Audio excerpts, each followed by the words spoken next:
Prendre pour Indiana Jones, fille ou garçon, on va partir en toute simplicité à la recherche du trésor de Toutankhamon. L'expo vient à peine de commencer à la Villette et c'est déjà un immense succès. Forcément, il y a de l'or à profusion et on voit l'histoire avec un grand H se dérouler sous nos yeux. C'est une pure merveille. On va en parler avec nos invités spécialistes. Florence Quentin, bonsoir. Merci d'être avec nous. Vous êtes égyptologue, journaliste et vous publiez ce livre Dans l'intimité de Toutankhamon, ce que révèlent les objets de son trésor chez First. Et à vos côtés, Christian-Georges Schwenzelt, bonsoir. Bonsoir. Et merci d'être avec nous. Historien, spécialiste.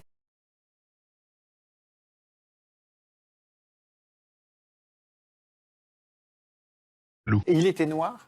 Non, il était, assez foncé de peau.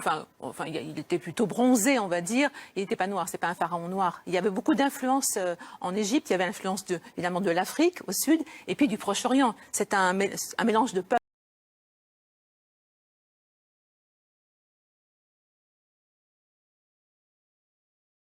Et pour nos auditeurs comme ça, alors comment on pourrait se représenter Akhenaton ?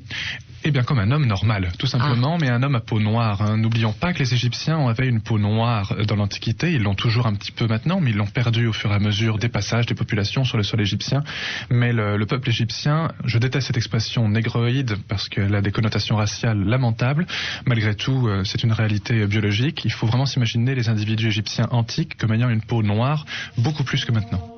Nous sommes en compagnie de Philippe Charlier, paléopathologiste, spécialisé en anatomopathologie et en médecine légale. Alors cette paléogénétique dont on parle, c'est une science, j'ai envie de dire, en pleine